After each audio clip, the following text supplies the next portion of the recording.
Welcome back to Frankly Speaking here on WYDC TV Big Fox. I'm your host, Frank Akam. This is the Hesselson studio that we're broadcasting from, and this is the Steuben Senior Services Fund section of the program.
Well, good morning and welcome to Frankly Speaking here on WYDC TV Big Fox. I am your host, Frank Acom. We are broadcasting live from the Hesselson studio here on Marcus Street in Corning. And I can't thank you enough for joining us. I've got a feeling the morning may be starting out a little slow for you this Friday. That was a long speech by former President Donald Trump. I'm trying to look here. Is my screen? There we go. It didn't look like the screen was working. 92 minutes, something like that? We're going to be talking about it. So not as many virtual waves coming in this morning as I imagine some may have overslept watching that speech. What did you think of the final day of the Republican National Convention? We're going to take a deep dive into it. Also, in the media, there is a back and forth that now perhaps President Biden is receptive to stepping down. But then there's defiant. He won't. There's this back and forth, anonymous source after anonymous source. Another reason why you have to always take an anonymous source with a grain of salt. So we're going to be talking about that, but I would love to know what you think, or what you thought, I should say, about last night's speech, or any of the speeches.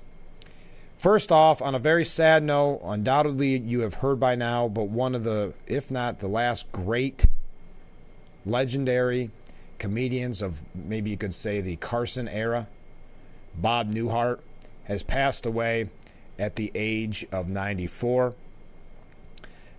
He was working right up till the end, really. Somewhat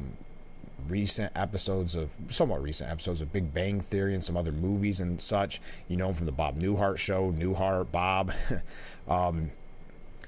Just a master. Put on maybe a little bit later on the button-down mind of Bob Newhart, and you'll realize how it still holds up. It's still hilarious. Nothing better than seeing an old clip of him on the Carson Show. So Bob Newhart, sadly passing away at the age of 94. He lost his best friend, Don Rickles, a few years back. And he lost his wife, Ginny, back in 2023. His wife, Ginny, of 60 years. They were married. Newhart is survived by 4 children, Jennifer, Courtney, Timothy, and Robert, and numerous grandchildren. So Bob Newhart passing away at the age of 94.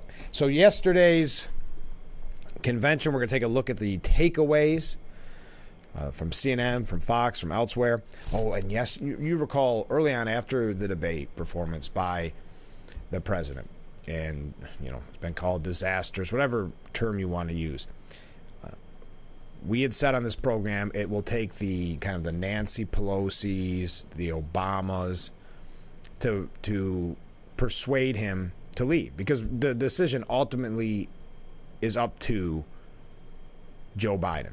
So now, again, it's all coming out through kind of backdoor channels, but it's been reported that Pelosi asked him to step aside, Schumer asked him to step aside, and now, as reported yesterday, Barack Obama has asked him to step aside. So there is supposedly, which we'll get to, an all-hands-on-deck meeting within the campaign, and some speculating, some even reporting the New York Times, which, remember, the New York Times wants anybody but Trump. They have admitted that they do not have to be fair, that their ultimate job is to make sure Trump does not get back to the White House. So now they're reporting that he could be out as soon as this weekend. I don't always believe these reports. That could be something to put pressure on the campaign, but that could very well be the case. Do you think, well, who knows, maybe it could happen this morning during the show, but do you think when we go on the air Monday that Biden will still be in the race? We're going to talk about that in depth. And I see that Senator Ted Cruz may be watching, frankly speaking. And the reason I say that is he made the point last night at the convention in an interview that we've been making all along, that it's never been about Biden's health. It's still not about his health. They don't care about his health and what that means for the safety of the country and in the country in general, they turned on him when they saw the polls and it looked like he couldn't get reelected. So it's all about being reelected, nothing to do about his health, safety, and the safety of the country. So we'll talk about that as well. Let's start. Oh, one other thing, just a little housekeeping here. Angela Daniels will be joining us a little bit later on to talk about the Salvation Army of Corning. I'm a proud member, chairman of the board of the Salvation Army of Corning, and I've mentioned a few times on this program that there was a real struggle this year because kettle numbers were so far down. Kettles during Christmas time, synonymous with Christmas. The numbers were not great. And that doesn't mean the Salvation Army isn't doing everything that they always do. It's just, it is a real hardship. So they're holding some fundraisers, and we're going to talk to Angela about that a little bit later on. Okay, let's take a look. What did you think about Hulkamania coming to the Republican National Convention? I thought, and again, probably after the first break, we'll talk a little bit about what the media is saying are the takeaways. But Hulk Hogan tearing off his shirt in typical Hulk fashion to reveal the Trump Vance tank top. And of course, and I don't, you can't really quote Hulk Hogan because it makes it sound like you're trying to do a really bad Hulk Hogan impersonation, but saying such things as, well, let me tell you something, brother. And yeah, see, I already sound like I'm doing a very horrible impersonation. But this is his first appearance at a political convention. And he stood, and I thought it was a good idea that he came up there and said, I'm not here as Hulk Hogan, but I had to give you a little taste of Hulk Hogan. And he sure did. I didn't come here as Hulk Hogan, but I wanted to give you a taste. I'm here tonight because I want the world to know that Donald Trump is a real hero. He said, and then Franklin Graham coming up after Hulk Hogan saying, I have the hardest job tonight. I have to follow Hulk Hogan. Yeah, not ideal placement for Franklin Graham. I thought he did a wonderful job as well. We're going to be talking about all that. Wow, okay, I was wrong. I said everybody's going to be sleeping in this morning, and yet the waves are coming in, the comments are coming in, which we'll get to when we come back from break. Boy, what a moving tribute to the fireman who lost his life at the Butler rally. What a unifying speech. Now, the media hated it. The Biden campaign, the Democratic Party hated it. And there's a reason for that. Because it was powerful, it was effective. Now, I could have this morning just said, hey, let's play the speech in case you missed it, and that would have been the full show nearly. 92 minutes. They're saying it's the longest nomination speech in, I guess, history. I don't know how they know that necessarily.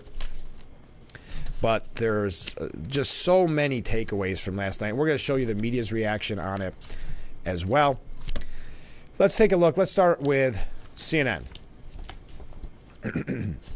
CNN said on a night Republicans projected bravado around the ticket, Donald Trump started the primetime address by displaying a rare vulnerability, saying, I'm not supposed to be here tonight. Yes, describing what happened. Another thing I thought was very powerful when he said, and I'm paraphrasing, I am going to tell you this story once, but it's too troubling to talk about, so you're not going to hear it from me again. It was a powerful, powerful message about what happened in Butler, Pennsylvania. The former president saying, I stand here, or I stand before you in this arena only by the grace of God Almighty. I also like when he said, I'm not supposed to be here tonight, and the crowd started chanting, yes, you are. His tribute to Comparator, built on a theme of empathy, the Trump campaign has cultivated throughout the week, with stories of the former president reaching out to the Gold Star families and showing compassion. And just to show you how, what's the word I want to use? Pathetic the media can get. Maybe that's a strong word. They're saying, well, when he brought out the fireman's uniform, well, the name was spelled wrong. The name was spelled wrong. As if that means, hear me out before I explain why. If that means that he doesn't respect the man and what he did. He relaying how he's talked to the family. So I just think that's so disingenuous and just looking for a reason to attack. Now, it is said that the fire department that provided that, or the family, but it was the fire department who has said, yes, we spelled it wrong because we couldn't fit the full name on. But looking for conspiracy theories, there's a good piece I hope I can get to later on about how MSNBC and other outlets have really turned into conspiracy theory headquarters, comparing it to QAnon with what they're saying about the convention and what they're saying about Trump. But we'll get to that later on. So that was one of the takeaways that CNN provided. The next, little mention of Biden by name. Yes, there was originally, we were told there was never going to be a mention of Biden, but I believe the former president brought Biden's name up once. I think this is also kind of a rude way of putting it. Another takeaway, a rare Melania Trump sighting. Yes, she was there. That was nice to see her. Then they mentioned Trumpomania running wild with Hulk Hogan ripping off his shirt and having underneath the Trump Vance shirt. There was introductions by Kid Rock and Dana White, the CEO of UFC. There's a strategic reason for it. Republicans have long won male voters, and the Trump campaign has paid particular attention to trying to narrow Democrats' massive advantages among non-white men. What does that mean? But Hogan's speech might have been one of the most memorable moments of the entire convention, in part because it so perfectly embodied the story Trump has long sold. Hogan briefly broke character to tell the crowd his real name, Terry, I can never remember how to pronounce this, Bolleo? I should know that. I apologize. And much like Trump, described himself as a professional entertainer who couldn't stay on the political sidelines. I've known the man for over 35 years. He's always been the biggest patriot, and he still is. He's always told me he's always told you exactly what he thought, and he still does, brother. And then Hogan finishing off.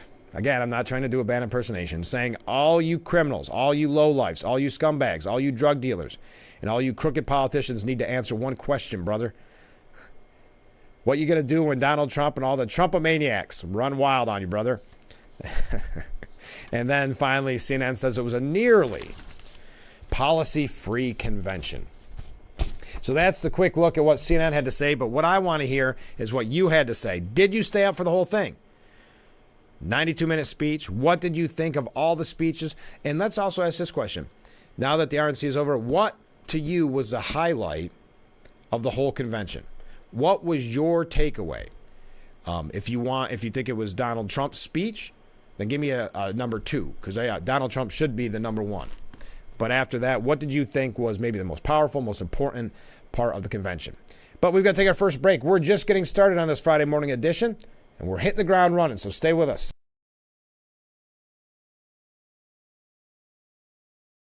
Isn't your wellness important?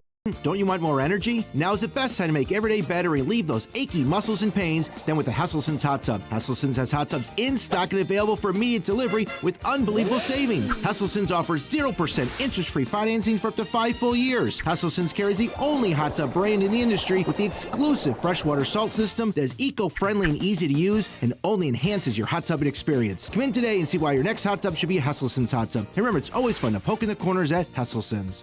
If you or a loved one regularly used hair relaxers or straighteners and were diagnosed with uterine, ovarian, or endometrial cancer, you may be entitled to significant financial compensation. I've used hair relaxers for years. I had no idea they could cause cancer. Chemical hair relaxers and straighteners have been linked to serious conditions, including several types of cancer. How do I know if I have a case? Call 844-292-6222 and consult with one of our attorneys to find out if the products you used are part of the lawsuit. Your eligibility will also depend on how often you use these hair products and your specific cancer diagnosis. If you regularly used hair relaxers or straighteners and were diagnosed with uterine, ovarian, or endometrial cancer, call us now. Call 844-292-6222. How much will it cost to talk to an attorney? There is no fee unless we win your case. Call 844-292-6222 for your free case review. You and tear your old statements and bills, but thieves use this information to steal your identity. Don't be a victim. Get the ID Police, the new ink roller that encrypts all your old documents. So before you throw it out, just roll it on, and your information is gone, both on the front and through the back. even if the paper is held up to the light. Even your medical information is safe with the ID Police. So block it out before you throw it out. Order now and get your ID Police for as low as $9.99 and get free shipping too. This offer is not available on Amazon, so call or click now to get your ID Police for as low as $9.99 with free shipping. Order now. Call 1-800-898-1002. That's 1-800-898-1002 or visit getidpolice.com. So call 1-800-898-1002. Order now.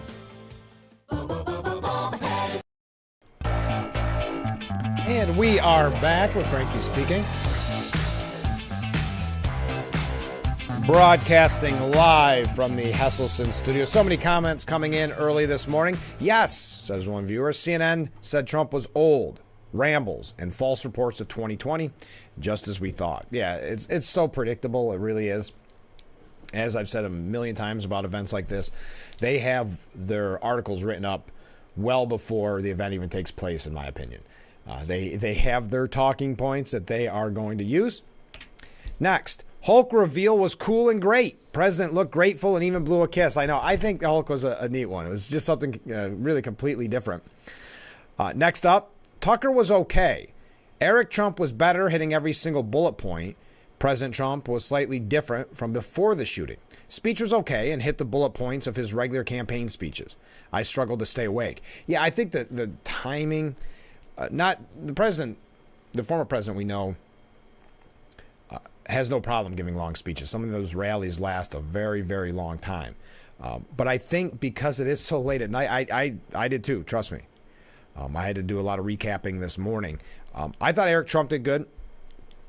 And I do agree with you, and many people have said it, even that talk to the former president personally, that he does seem different, but you can't have your life stay exactly the same after surviving an assassination attempt. So it should come as no surprise. I've heard the word used, stoic.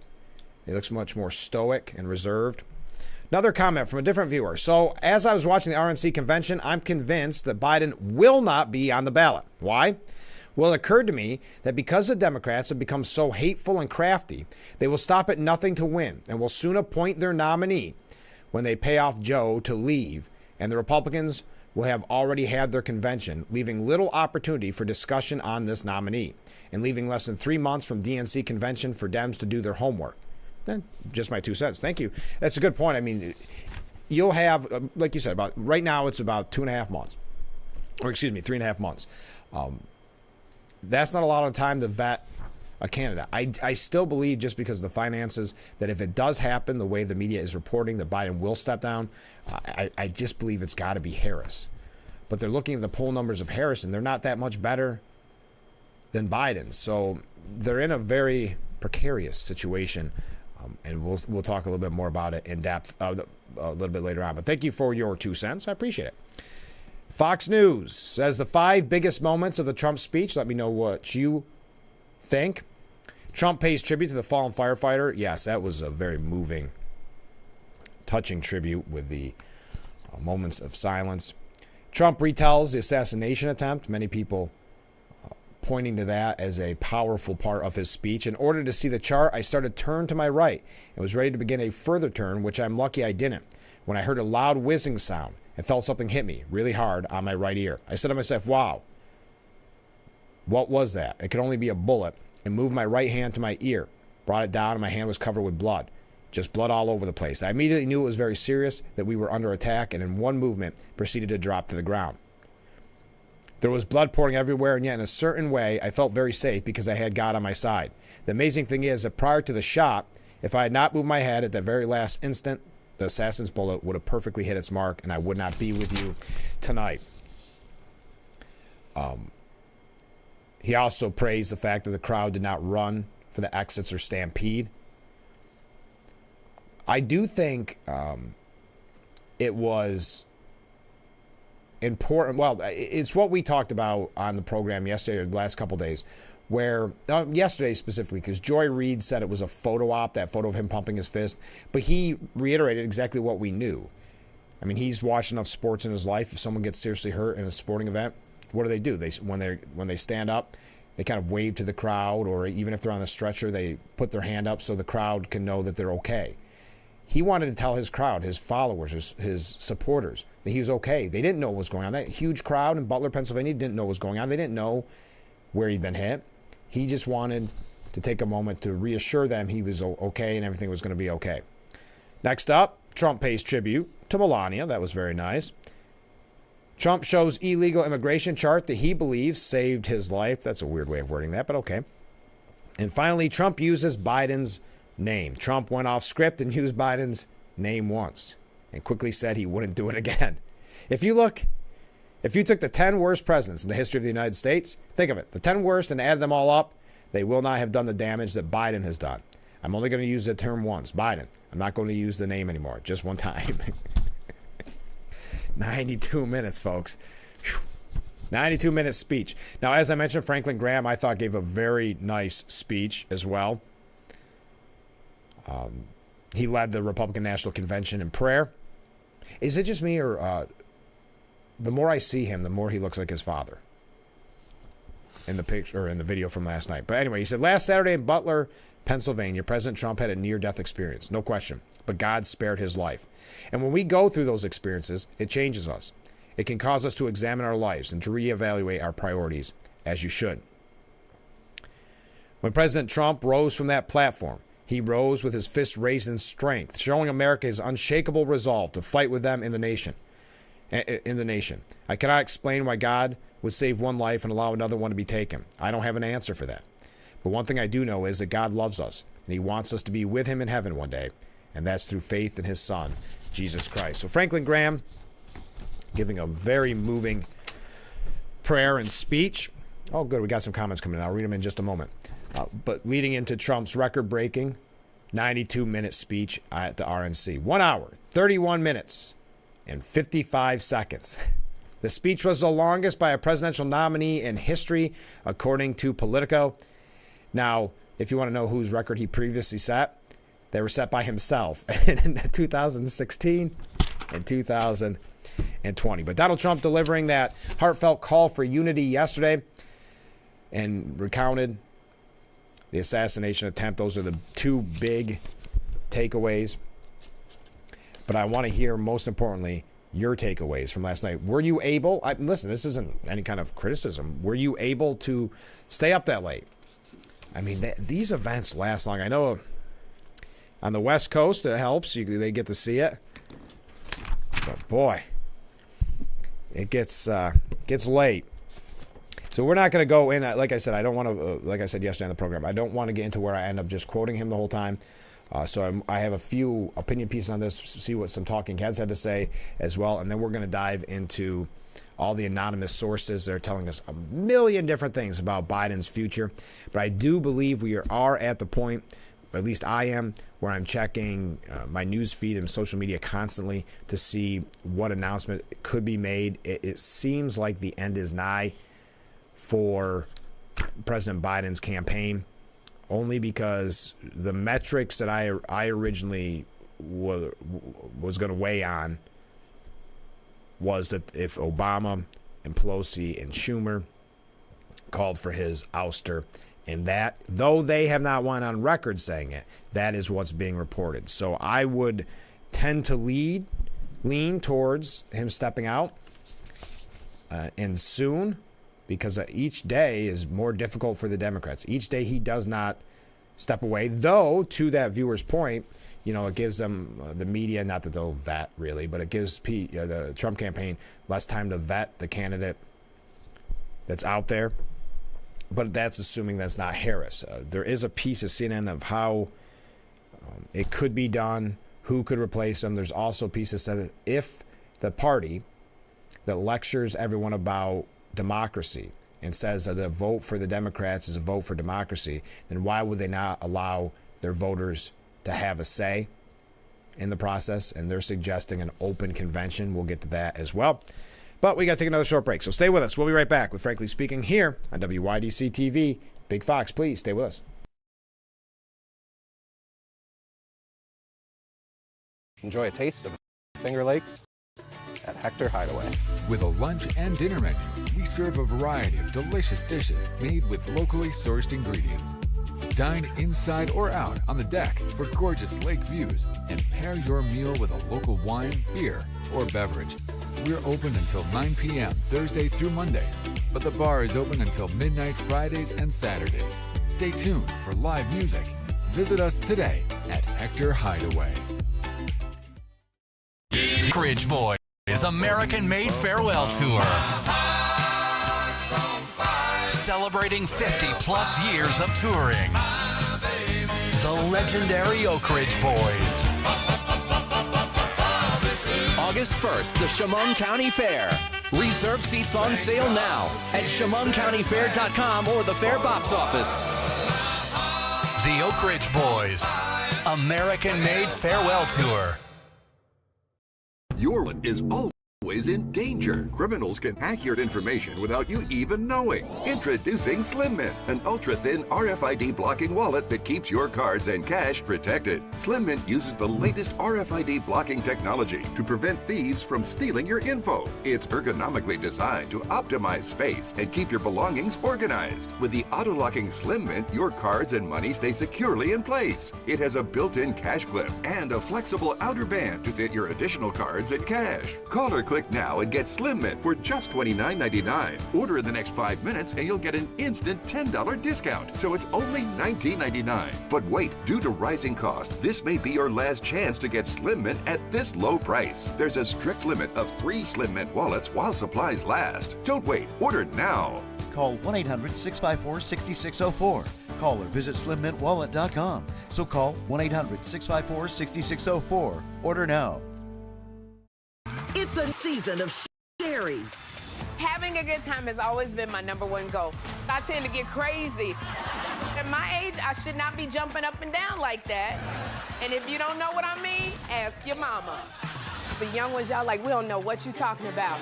But I promise you, in 30 years, you will. It's the best time in daytime. Weekdays at 2 p.m. on Big Fox. And we are back with Frankly Speaking here on WYDC TV, Big Fox. I'm your host, Frank Acom. I've had so many comments coming in, and I thank you that there's been some major tech issues. It's being reported by the new, not on this program running fine, but elsewhere, major U.S. carriers had the ground flights. It's stranded travelers for hours. They're blaming it on a Microsoft cloud outage. Some people, this is one report I received early this morning. A massive IT outage disrupts businesses, banks, airlines, media outlets, and emergency services across the world. The problem appeared to be caused by a CrowdStrike update that affected Microsoft Windows devices. That's coming from the Wall Street Journal. Microsoft 365 said it was working on a fix and was observing a positive trend in service availability, but chaos still reigns. So thank you to people bringing that to my attention. I do appreciate that. Yeah, some people throughout the morning have wondered, and we always wonder when something like that happens. Is it some type of cyber attack? Is it something bigger, more nefarious? But what is being reported by the Wall Street Journal, it was essentially a technical glitch. So if we find out anything else on that, we'll continue to bring the information to you. Here is a comment, and I hope the viewer doesn't mind. I'm going to do it from counting down the top 5 that this viewer believes from the convention overall. So we're going to start at number 5. Number 5, Tucker Carlson. This viewer liked Tucker Carlson's speech. What was interesting about Tucker last night is you get used to so many people on the teleprompters doing that thing, that it was interesting to have someone give a speech essentially off the top of their head. Number 4, Eric Trump. Yeah, Eric Trump's doing, he was always kind of the more quiet brother, wasn't he? He always seemed it to me. He was always Don Jr. in the forefront. But Eric Trump seems to be more active, and he's doing a good job. 3, Vance's wife. I thought she's such a strong addition to this campaign. I thought she did a wonderful job. I can't wait to see more speeches like that. I think due to time restraints, she gave a great speech. I wish we could have had more. I think we could have learned more about Vance, J.D. Vance, from her. And I agree with you. I think she was a very important part of that convention. 2, Vance. Vance showing the world who J.D. Vance was, his introduction to many. That was a very, very good speech. J.D. Vance did a wonderful job. And number 1, from this viewer's opinion, the everyday regular people with grassroots stories about Trump and the attempted assassination. Yeah, I love the grassroots people as well, the everyday people that have these amazing stories to tell. They're so fascinating and very often heartbreaking. Like we look at the night where it was focused on crime and illegal immigration and drug overdoses. I would agree with you. I do really enjoy that. So thank you. Keep those comments coming in. What were the highlights for your convention experience, I should say? What were there any takeaways? Maybe there's things you didn't like. Any comment about the convention is yours to have, and I will try to read it. But also, what do you think Biden's chances are lasting on the weekend, by the weekend in his campaign? When I get on the air on Monday, will we be talking about the Biden campaign, or will we not be? Of course, if he drops out, we'll still be talking about it. But you know what I mean. We'll be talking about his election or not. Now, Trump did preach. I think that word is overused. It has, preachy kind of connotation. But Trump preaches unity as he accepts the GOP presidential nomination days after surviving assassination attempt. So we can go into all of the details on that if you would like. But I think at the risk of quoting too much, we're going to move on a little bit from the actual speech itself. But I would love to hear your comments. Oh, here's a prediction from a viewer. I'm predicting Andrew Graham Bashir, governor of Kentucky, will be Harris's VP. So you're assuming Biden's out, and that's your prediction. All right, mark the time, 6:29 a.m. Friday morning, the 19th. That is when that viewer believes Andrew Graham Bashir. Am I saying that right? Bashir? I better get knowing it. Thank you for that. Anything is fair game. I'd love to hear predictions of who the VP will be for Harris. Now, I'm glad that Trump brought up the international crisis that we're in. The media seems to not want to focus on that. But there is an international crisis the likes of which the world has seldom been a part of, said Trump. War is now raging in Europe and in the Middle East. A growing specter of conflict hangs over Taiwan, Korea, the Philippines, and all of Asia. And our planet is teetering on the edge of World War III. And this will be a war like no other. And this is what I mentioned earlier. I just want to bring it to you so that you're prepared if people bring this up, especially on social media. Outrage over a misspelling on hero ex-firefighter chief Corey Comparator's jacket that Donald Trump brought on stage is misplaced. That outrage is misplaced. The firehouse itself misspelled it. The 11-letter surname of Comparator is missing the A on the back of the firefighting gear. And so those on media, I guess, suggesting that it was there's some type of like Trump didn't respect the guy, which is just outrageous.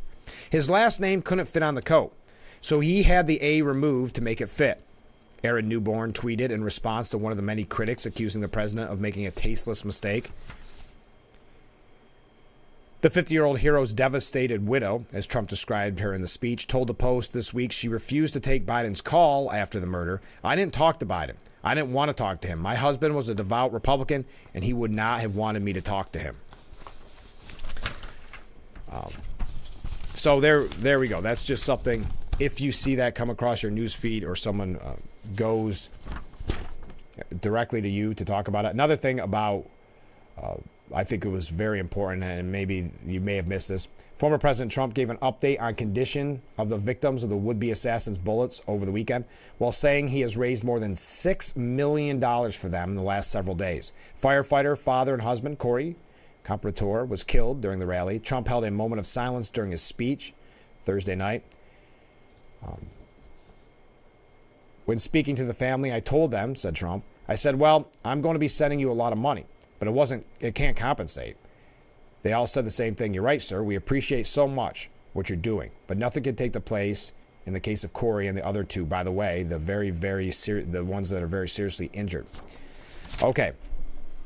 We're going to take a look at what some of those in the media are saying this morning. I know we're all, I think, a little tired this morning, but we're getting some great comments in, some great waves in. It was a 92-minute speech to be remembered. And we're going to also, of course, take a deep dive into the talks about Biden's campaign. And I do love the speculation. Who do you think, okay, if Biden steps aside, who do you think will, number one, take his place? Will it be Harris? If not Harris, who? And if it is Harris, who do you think will be as VP? Interesting. Interesting to play those games. Also, I do have a couple New York issues hopefully we can get to. There's an exclusive report at the New York Post. I'll at least pose this to you, or at least mention it quickly, that former Governor Andrew Cuomo paid quite a bit of money to a polling company. I guess wondering what his chances are if he decides to run either again for governor or for mayor. So something to think about there. Something in the back of your mind. Maybe he'll start to go for the presidential nod. Remember, he thought, even when he used to poll at 1%, he wanted to stay in the race. He's got an ego on him. But I know when COVID hit and he was giving those press conferences, there were talks at the time of having Biden drop out and Cuomo taking the lead. Remember that? Anyway, let's take a break before I run too late and I get on all these tangents. Stay with us.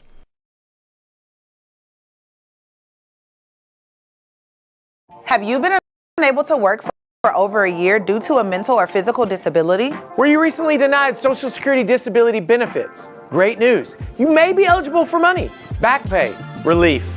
If you've been pre-qualified and diagnosed with a recognized condition that prohibits you from working, our lawyers can file a claim to get your disability benefit. Call us today and find out more.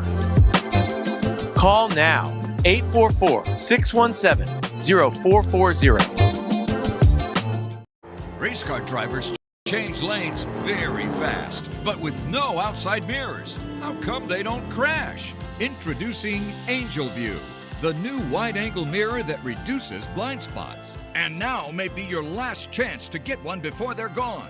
Angel View simply snaps over your car's rear view mirror, giving you a 160-degree view behind you. Look, ordinary rear view mirrors are small and flat, but Angel View has a huge mirror with curved glass. This convex shape allows you to see both blind spots with one glance. Here's what you see with that ordinary rear view mirror, and here's what you see with Angel View. Look, over 800,000 blind spot accidents occur each year. You think you're clear to change lanes, but you're not. And that's why they call it a blind spot. But Angel View's crystal clear mirror gives you perfect panoramic vision without that awful fisheye effect like other little mirrors. And with our Pro Edition special coating, it's anti-glare at night. Angel View installs in seconds to virtually any car or SUV. And the spring-loaded rubber feet automatically adjust to hold on tight. From a senior driver to a first-time teen, and everyone in between. With Angel View, you see them. Without it, you won't. Get your Angel View now for just $19.99 through this special offer. But wait, there's breaking news. Angel View may be discontinued. Due to rising costs and supply chain shortages, Angel View is stopping manufacturing effective immediately. There is a strict limit of 3 Angel Views per order while supplies last. Once the current inventory is gone, it's gone forever. Order now. Call 1-800-897-0593. That's 1-800-897-0593 or visit getangelview.com. So call 1-800-897-0593. Order now.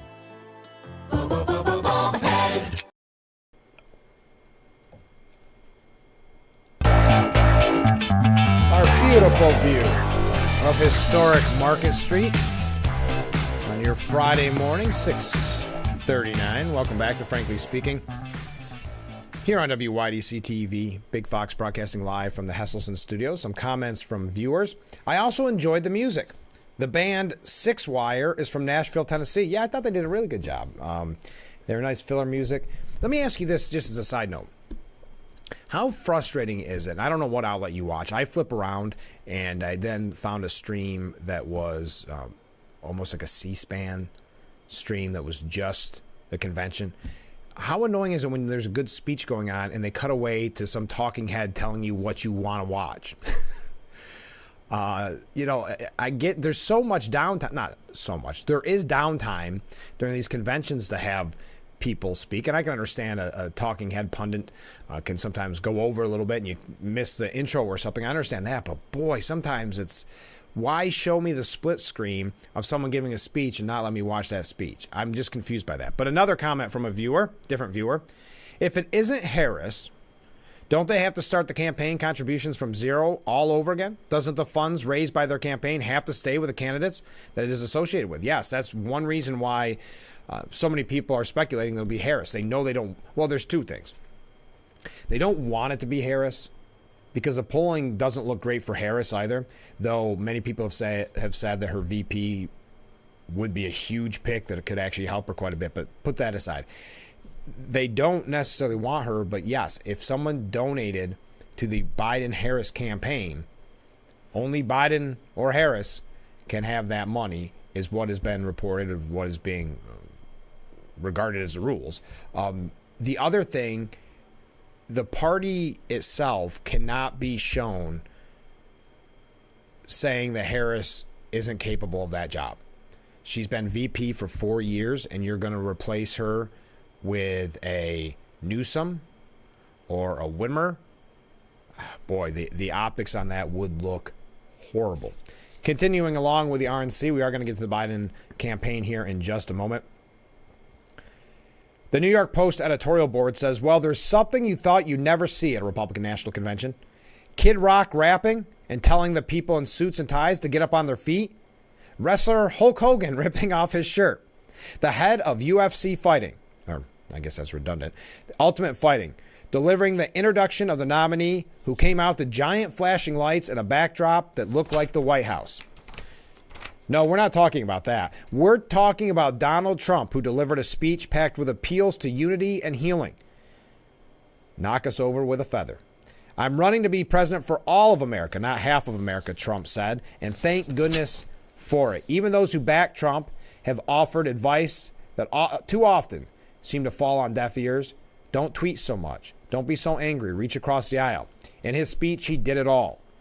For his third nomination for president, a rarity in American history, Trump was calm, charming, and at one point said he was asking with great humility. We're not kidding, he said humility. It was a perfect choice of tone and message. Trump's welcoming delivery, his appeals to lift the nation higher, only highlighted the increasingly deranged rhetoric of the left. And as I mentioned, MSNBC turning into a conspiratorial channel, essentially. We're going to get to that in a moment. He also gave a touching tribute to Corey Compatore, the firefighter who died by an assassin's bullet. It was an honor that followed the speeches of previous days by the victims of crime and Gold Star families who have been completely ignored by President Biden. Of course, Trump is still Trump. He went off script many times, particularly towards the end, and the speech went on for a long time. But the overall idea was correct. There were voters who took a chance on Trump in 2016, but he lost in 2020 because he alienated too many of them. This address proves he realizes that and has made strides to win them back. Van Jones, doing RNC coverage for CNN, former Obama advisor, if you're not familiar with Van Jones, he said, I want to say something. This spirit that this guy has, you guys think it's because he's drunk, meaning Hulk Hogan. He's not. The whole thing is like this. Hey guys, the last time I was in a convention that felt like this was Obama 2008. There's something happening here. Now Casey Hunt interrupted Jones, because you can't say something positive about the convention, said that Jones wrote a headline with his remarks. Yeah, so in reference to Hulk Hogan, saying I want to say something, the spirit that this guy has, meaning Hulk Hogan, you guys think it's because he's drunk. He's not. The whole thing is like this.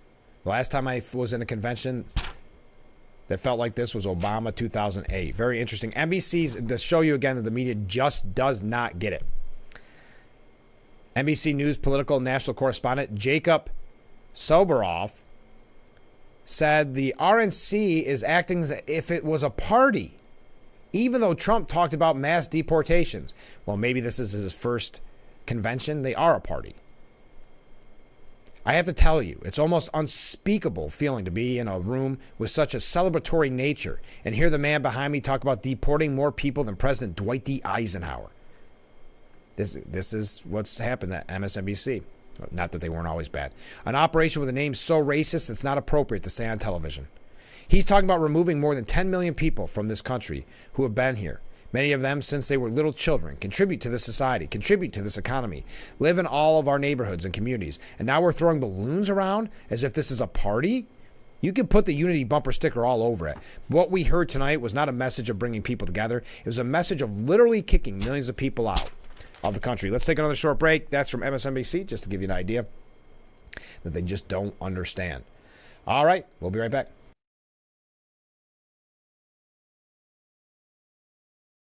The Oak Ridge Boys American-made farewell tour. Celebrating 50-plus years of touring. The legendary Oak Ridge Boys. August 1st, the Chemung County Fair. Reserve seats on sale now at ChemungCountyFair.com or the Fair box office. The Oak Ridge Boys American-made farewell tour.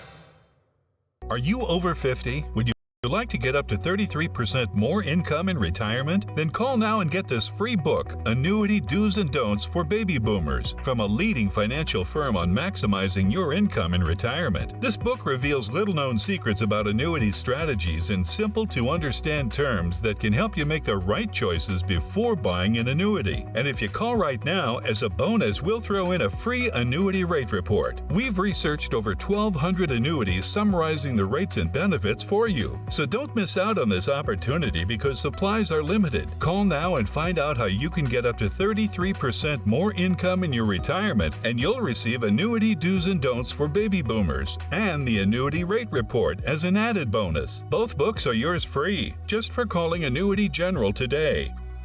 Call 800-354-5972. That's 800-354-5972. Again, 800-354-5972.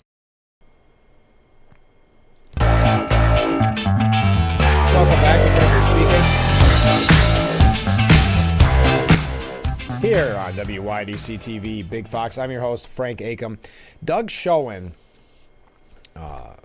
at Fox News says Donald Trump may well have sealed the outcome of the 2024 election with a performance on Thursday night in Milwaukee that has largely been unmatched in recent American political history. The former president eschewed the polarization and division that has marked much of his rhetoric in the past. In his speech officially accepting the Republican Party's nomination, there were only a couple of references to the 2020 election. Trump was able to hit on key messages when speaking about topics like inflation, especially immigration, in ways that were compelling and arguably responsive to the fundamental concerns of Americans. I say this not to engage in hyperbole, as I have never been and am not now a Trump supporter. But as a political analyst, you have to acknowledge reality.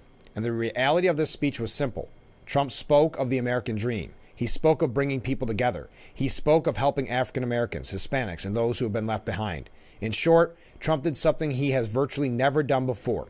Speak to all the American people.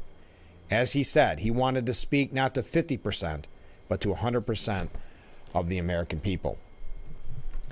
And that's what many people are referencing, the kind of new tone after the assassination attempt. What were your thoughts? Again, posing the question, what were your top moments from the convention? What did you think of Trump's speech last night? Michael Goodwin says that Trump's promise to usher in a new era of safety, prosperity, and freedom for citizens of every race, religion, color, and creed would seem fanciful in almost any other moment in American history.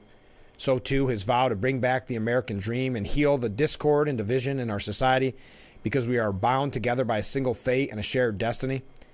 After all, we hear similar statements looking to our better angels on schedule every 4 years, like presidential inaugural addresses, acceptance speeches of new nominees routinely soar with grandeur and are just as quickly forgotten as the complex business of governing inevitably turns messy. Again, this is Michael Goodwin. And yet, because we are living in extraordinary times and have just witnessed one of the most consequential weeks in political history, we must view Trump's remarks through a new lens. A man who came within 1/4 of an inch of having his head blown off by an assassin is giving every indication that survival has given him a new lease on life. As he told me in the interview the day after the shooting, I'm not supposed to be here, I'm supposed to be dead. That's a profound feeling, and is possible only to those who have faced sudden death and see their lives as a gift. Trump said something similar last night, then added a new finish. I stand before you in this arena only by the grace of Almighty God. He said Sunday that he had already prepared an extremely tough speech, really good, all about the corrupt, horrible administration of Joe Biden, then suddenly added, but I threw it away. Yeah, he called it a humdinger at one point. I like that term. I admit I've used it, but you don't hear that often. The result was last night's address. Though he rambled at times and trotted out his claims that the 2020 election was stolen, the former president largely kept to his script and his promise to try to unite our country. The changes in tone and content were numerous, and the inclusion of such lines as I am running to be the president of all of America, not half of America, because there's no victory in winning for half of America, were warmly received. And this one captured the spirit of the convention, which featured a wide array of Americans united by a dreadful sense that their country is sliding downhill. To every citizen, Trump said, whether you are young or old, man or woman, Democrat, Republican, or independent, black or white, Asian or Hispanic, I extend to you a hand of loyalty and friendship. Other sections were not so encouraging, as when he referred to crazy Nancy Pelosi. It's a sort of insult that repels people who want to fix the country, but see Trump's name-calling as juvenile and leads them to ignore anything he says after. As such, his speech was a curious end to one of the most enthusiastic party conventions I have ever seen. The contrast with Democrats and President Biden couldn't be starker. Growing ranks of Democrats are trying to force him to quit the race, and are threatening to use their convention next month to find a replacement. Some reports say the end could be as soon as Sunday, assuming Biden finally comes to accept the fact the country no longer has confidence in his leadership. Republicans, on the other hand, are growing ever more certain of victory in November. The convention was a continuing celebration. The happy days would soon be here again. Even before the assassination attempt, Trump was on a roll, with poll after poll showing him building a commanding lead nationally, and especially in the battleground states. The major shift began with Biden's debate debacle and has continued. And remember, they want him out because he can't win, not because of his health reasons. Think of that. There was an awakening on all its own. For more than 3 years, they had defended evidence of obvious decline, and they called it a right-wing conspiracy. Suddenly, they admitted he couldn't win and wasn't capable of serving a second term. Many of the left-wing media suddenly turned against him, too, after years of covering up his mumbles and stumbles, calling you a conspiratorial nut if you believed the videos you were seeing. Then came the assassination attempt and Trump's defiant reaction. When a man who dodges death stands up, blood smeared on his face, and makes a fist and says, fight, politics has entered a new dimension. The iconic moment revealed that Trump really does have the heart of a lion and supercharged the campaign. More recent polls show his lead growing, with one released before his speech showing he is ahead in all 7 battleground states. Still, the race is far from over. And yes, I know I mentioned it yesterday at the end of the program. Republicans, if they get complicit and think that it's all over but the shouting, they're making a huge mistake and falling right into the Democrats' trap. The point is that a Biden replacement could make the contest competitive again and at least give Democrats a chance to win one or both houses of Congress, if not the presidency. That was the state of play as Trump took the stage yesterday. My guess is that he knows he didn't seal the deal with wavering voters because he couldn't quite bring himself to express his new hope for national unity. To be sure, there will be plenty of other opportunities for Trump to adopt a new tone and offer new ideas, and it may be that Democrats will continue to bloody themselves by failing to unite behind a Biden replacement. Indeed, Biden himself might take heart from Trump's uneven performance and decide to keep fighting to stay on the ticket, which could be a drawn-out battle that could sap Democrat dollars and surely help the GOP. In any case, Trump still has time to express his newfound vision for a united nation, free of rampant hatred, and practice what he planned to preach. He got started Thursday, and here's hoping he remains determined to strike a new tone for America that desperately needs a strong but generous leadership. I would tend to agree with points that Michael Good would make, but I would also question some of his statements. I believe that was a very different and new type Trump last night, and I do think it spoke with many people. But we're going to talk about the Biden campaign and what is happening there. Yes, we are to the point where we're checking the news constantly to see if there are any announcements, with speculation and anonymous sources saying that the campaign could be over as soon as Sunday. We'll talk about that. A few other comments about the convention. Let me know what you thought, and we'll be right back with Frankly Speaking. Last break of this hour, then we're going to wrap up hour number 1. So please stay with us.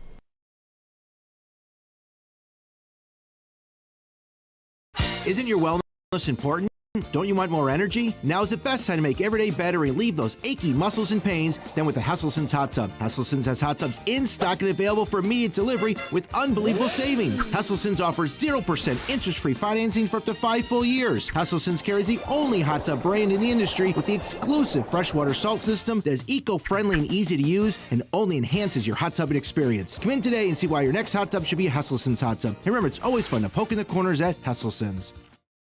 Race drivers change lanes very fast, but with no outside mirrors. How come they don't crash? Introducing Angel View, the new wide-angle mirror that reduces blind spots. Angel View simply snaps over your car's rear view mirror, giving you a 160-degree view behind you. Ordinary rear view mirrors are small and flat, but Angel View has a huge mirror with curved glass. This convex shape allows you to see both blind spots with one glance. And with our Pro Edition special coating, it's anti-glare at night. Get your Angel View now for just $19.99 through this special offer. But wait, this may be your last chance to get Angel View at this low price. There is a strict limit of 2 Angel Views per order while supplies last. Order now.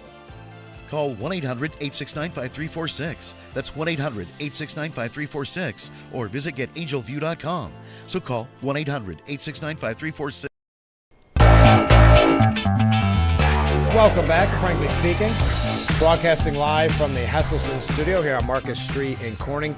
Wrapping up hour number 1. In the next hour, we're going to be talking with Angela Daniels from the Salvation Army of Corning. Find out about some upcoming fundraisers. You won't want to miss that. Grab your calendar so you can write down some of the dates. Next week on the program, we're going to play some catch-up.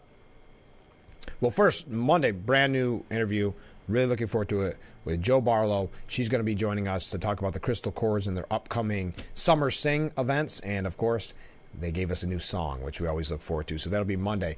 But if you recall earlier in the week, I had mentioned I had some kind of past country stars and country musicians that I had interviews with, but it didn't seem appropriate, especially after the assassination attempt, to just randomly, not fair for them either to play that interview because they were all pre-recorded. So we'll probably get to those next week, and I have some other guests in the works, so you want to tune in all weekend long.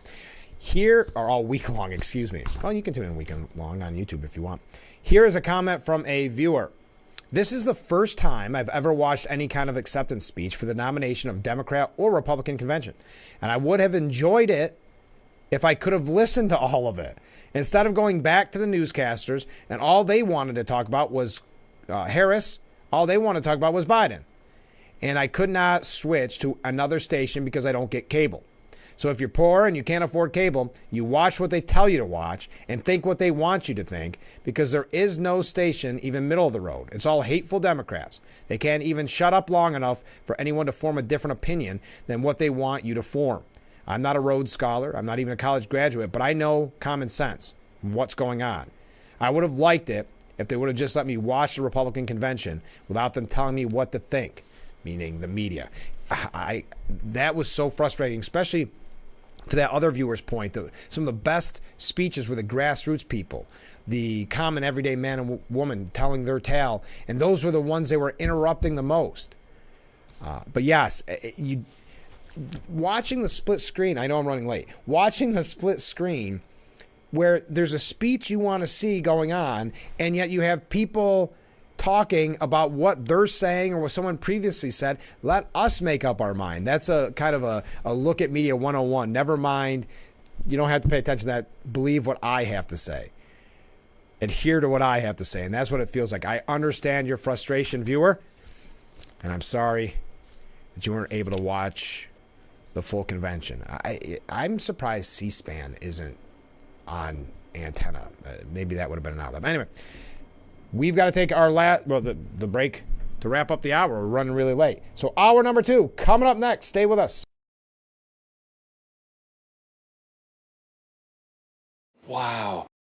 You found it. I did. The History of Water Part 6? I've been dying to read this. I know, honey. I always wanted that book. At Culligan, we get that most people don't think about water like we do, and that's okay.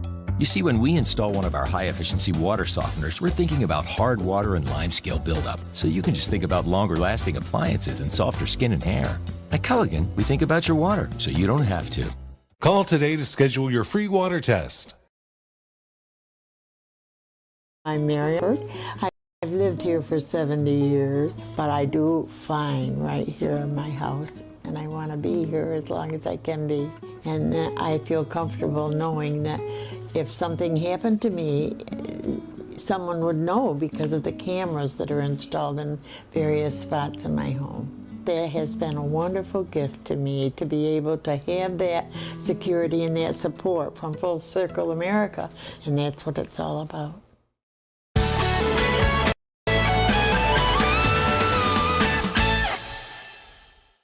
The Big Fox website is here now. WYDCTV.com. Local and national news that keeps you informed and involved. WYDCTV.com. Today's weather, up to date and in your town. WYDCTV.com. Sports news, local events, and health stories that affect you. WYDCTV.com. The Big Fox website.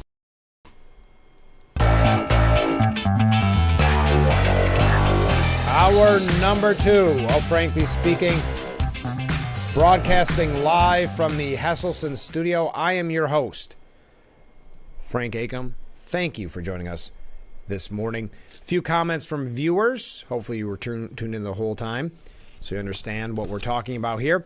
To the viewer at the bottom of the last hour, who rightfully so was complaining about the talking heads that will not let you watch the speeches and tell you what to think. Well, another viewer commented on that comment saying, spot on, viewer. I think there's going to be a lot of people that agree with you. Next, a different comment from a different viewer. My long view is that ousting Biden and installing Harris is a lateral move for the Democratic Party.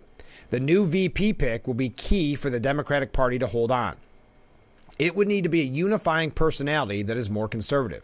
They really should be considering RFK Jr., but they will wind up picking a Joe Biden clone that the party can control. Thank you very much. If Harris does take Biden's place in the campaign, yes, that will be a very important vice presidential pick. The Biden campaign says that Trump's speech last night failed. Okay. One DNC member called Trump's speech awful. One of the worst speeches Trump has ever given. Rambling, incoherent, super low energy, weird, bizarre asides. I'm actually really surprised it's that bad. And of course, the requisite lies, lies, lies, and absolutely no new tone. And I already had that in the book. Oh, as I mentioned, MSNBC, and we're going to talk about the Biden campaign next. Unless you want to talk about the convention, if you have comments, what did you think about Trump's speech last night? I'd love to hear what you think was the biggest takeaways or the biggest takeaway from the whole convention. I find that really interesting. But MSNBC Joy Reid, we talked about her yesterday, calling the historic photo, the iconic photo of Trump after the assassination attempt, just a photo op. She's been pushing conspiracy theories. The Daily Mail out of the United Kingdom says that she keeps pumping more conspiracy theories to her viewers. Joy Reid suggests Trump might not have been hit by a bullet at all. Hints that the entire attack may have been staged. She, as we mentioned yesterday, said that, is it really any different, Biden having COVID, than Trump almost being assassinated? Then, of course, the conspiracy theory of why did he have those 9 seconds where he got to have the photo ops? We'll get to the bottom of that. Well, she has a history of conspiracy theories, so this should come as nothing new. One person on Twitter said, Alex Jones was fined $1.5 billion for his comments on Sandy Hook. How is this any different? Find Joy Reid and seize MSNBC's studio equipment. And this is coming from the Daily Mail out of the United Kingdom. I don't want to go through all the comments. But Mediaite says the past week or so has not been great for MSNBC nor its reputation. The left-leaning cable news network has struggled with how to cover the current news cycle for an audience eager to hear only good news about President Biden or dire warnings about Trump. That formula has led to relatively strong ratings over the past few years. The horrific assassination attempt on Trump, as well as the dire state of the Biden campaign, has disrupted the balance of coverage that kept the liberal media world in the shallow end of the pool. This week, MSNBC struggled to cover it at all, and many smart and typically reliable sources on the network leaned in to conspiracy theories. The lurid spectacle echoed a phenomenon all too familiar to those who followed the rise of QAnon during the Trump administration. The QAnon theory, which holds among other ideas that the Democrat Party is a cabal of cannibal pedophiles and things like that. I'm not suggesting anyone on MSNBC is even close. This is an opinion piece. I should have said that. To that level. But there are parallels between the kind of commentary we've seen on the network this week and the basis for the kind of thinking that leads someone to embrace a theory like QAnon. Namely, the tendency to see connections or patterns between unrelated or random things. And who is it exactly? Colby Hall goes through what they're saying. Reed Berkowitz compared QAnon enthusiasts to game players who find perfect clues that actually have nothing to do with reality. Take this back to MSNBC, which has featured a series of twisted takes on Republican politics this week. Perhaps the most glaring example is Michael Steele, who raised a series of questions about Trump's injury, all of which have answers, positing the already disproven theory that a shard of glass is what grazed his ear. Steele pointed to a lack of medical information from Team Trump as evidence something fishy was going on, echoing conspiracy theorists who seize upon one fact as a sign something nefarious is going on. Under this guise of just asking questions, Joy Reid took to threads to ask her own questions about the shooting, with the implicit suggestion that things are not as they seem. Reid, it should be noted, has spent the week pushing other wild claims to try and give her audience something to grasp onto, including the absurd claim that Biden surviving COVID was the same as Trump getting shot. There are more examples of Reid's odd commentary from the last few days and weeks, like her blaming the media for making Trump out to be a victim, after he was a victim of an assassination attempt. But there are too many to list. Before you think I have it for, I argued for her getting a weekday show. Even the reliable and sharp Rachel Maddow, remember this is coming from the left, got in the act when she connected Vance's love of Lord of the Rings to the far right, saying it's Aryan, but you move the end to the front. Like his mentor, Peter Thiel, who had given him all his jobs, Mr.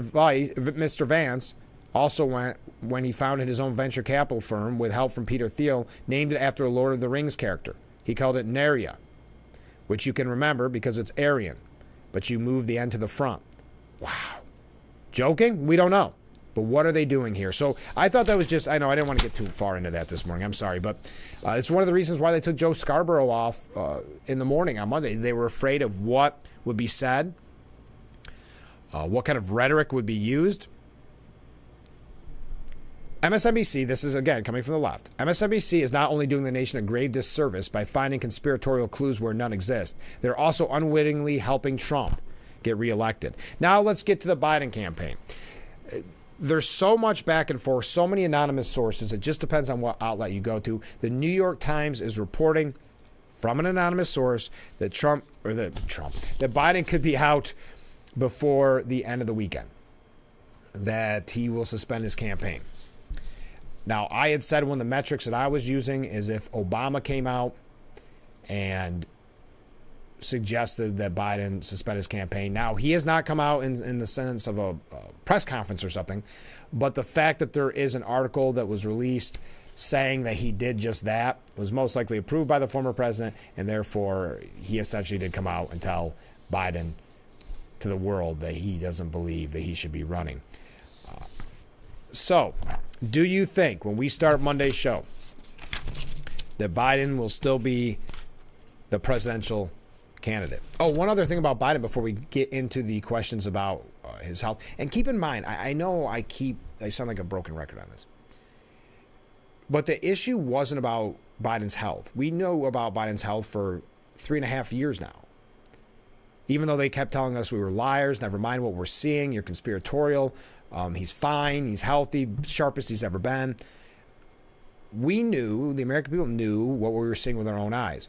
But the issue was never about the health and what that means at the international front, what that means domestically, what that means about our country's health and safety. That's not the issue. That's not why they're calling for him to resign, because you're just not healthy enough to do the job. And you're just not healthy enough to run for 4 more years or be the president for 4 more years. That's not it at all. It's because they changed their tune because they realized he was not electable any longer. So it's all at the end of the day about politics. It's not about the health of the nation. It's about he might cost us the election. Oh, and he also might cost us the House and the Senate. That's when you saw the turn. But did you see a federal appeals court, before we go to break, did block Biden's $475 billion student loan bailout? How many times has this happened where this loan bailout has been blocked and they just ignore it? The St. Louis-based 8th Circuit Court of Appeals granted a request by 7 Republican-led states to put a hold on parts of the $475 billion student debt cancellation plan. Just a quick update on that. As we've talked about in the past, the administration trying to buy some votes. We've got a few other things about his campaign and what is being said. So make your predictions. Let me know what you thought of the RNC. What do you think the weekend holds? Or anything else you'd like to talk about? As I mentioned, Angela Daniels coming up in a little bit to talk about the Salvation Army. So stay with us.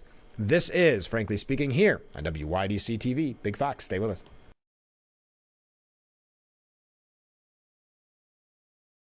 The Oak Ridge Boys American-made farewell tour. Celebrating 50-plus years of touring. The legendary Oak Ridge Boys. August 1st, the Chemung County Fair. Reserve seats on sale now at ChemungCountyFair.com or the Fair box office. The Oak Ridge Boys, American-made farewell tour. You and tear your old statements and bills and simply toss those old bottles of pills. But thieves use this information to steal your identity. Don't be a victim. Get the ID Police, the new ink roller that encrypts all your old documents. So before you throw it out, just roll it on and your information is gone. Look, an identity thief can use simple information to get access to your credit card. Then you're responsible for the bills.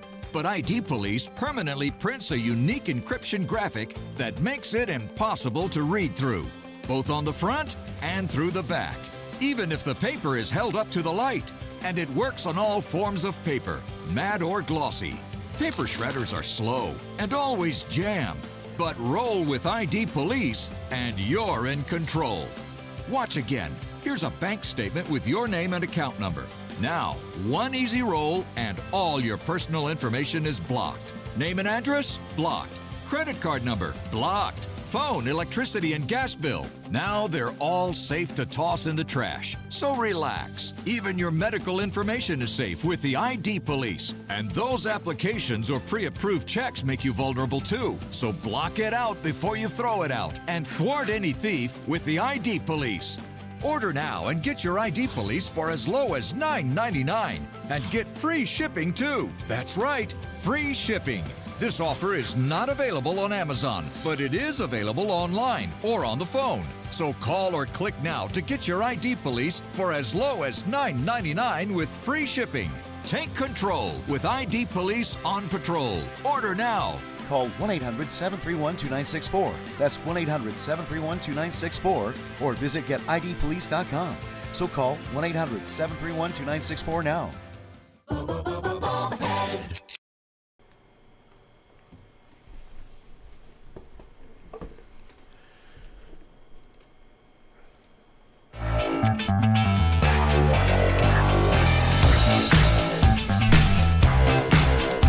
Welcome back to Frankly Speaking, broadcasting live from the Hesselson studio here on Market Street Coin. Let's go through some viewer comments. First comment, Biden is done. Now they've got to figure out who their next Manchurian candidate is going to be. Doesn't really matter as they don't have a chance. And heck, after everything they've done to us. Trump 2024 landslide. Thank you very much. Another comment. This is in reference to the The federal appeals court, blocking Biden's $475 billion student loan bailout. You borrow, you pay. Simple. Well, now, keep in mind, if you borrow, especially school loans, and it's election time, you may have a chance at having that loan forgiven. Okay, did you see what this is? You probably, I'm guessing, know the term clickbait by now, but just some salacious headline or something to get your attention. You click on it because you want to see what it says. It's cheap. Well, did you see that the Biden campaign did that? Ricky Schlott, we quote her quite a bit here on the program. She's with the New York Post. She said, President Biden has COVID-19, and somehow his team managed to transform his diagnosis into the cheapest campaign clickbait. This is what his tweet, if you will, said. Biden's campaign tweet said, I'm sick. The cryptic tweet, of course, caused many to click on and be curious about the chaos and speculation of what this could be. The news broke. Now, of course, there's ongoing when you, not just about COVID, but when you see him saying I'm sick, there are issues with his cognitive health and his cognitive function. So there's a lot of reasons that you may be tempted to click on that. While almost 150 million people saw that tweet, just 19 million saw the follow-up tweet within the thread, which led on the whole thing was a tacky attempt to solicit donations. So once you saw the first one, I'm sick, if you dug down a little bit, of Elon Musk and his rich buddies trying to buy this election. And if you agree, pitch in. Now, in a moment of tense unrest, our nation deserves signals of strength and unity from the president. Instead, Biden's team made things even more chaotic with a cryptic tweet that unleashed panic and speculation online. We are living in an era of historical whiplash between an attempted assassination of former President Trump, alarm over President Biden's mental acuity, and nail-biting anticipation as pressure mounts for the 81-year-old incumbent to drop out.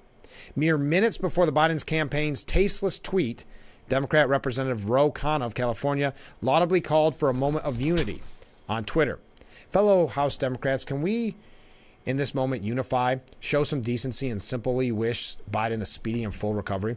He's right. This could have been a moment of those on both sides of the aisle to take the high road and wish the president well, regardless of political differences. All that tweet did was project callousness and weakness to the American people and the rest of the world. Unfortunately, the White House says the president is doing well, or fortunately, did I say that? The White House says the president is doing well and only has mild symptoms. But the stunt drew criticism from frustrated Biden supporters. I doubt Joe Biden approved that tweet. Not helpful at all. They need to read the room.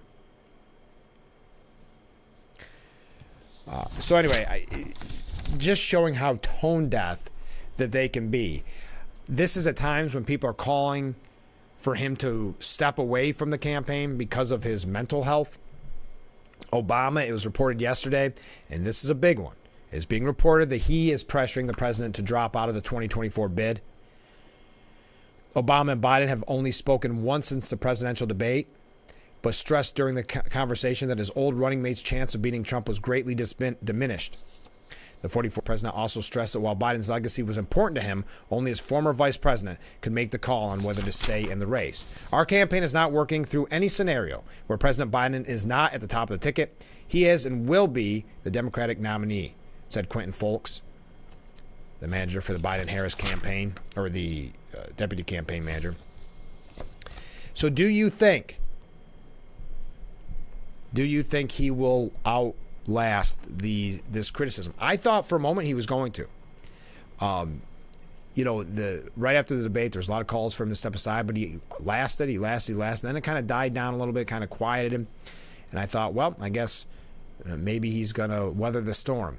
But I think the assassination attempt on former President Trump, that iconic historic photo, I think Democrats, again, not worrying about what's happening with the country because of his health, just worried that he can't win re-election. So they began, again, the process of calling him to step aside. We got comments coming in, and we're going to read those in just a moment.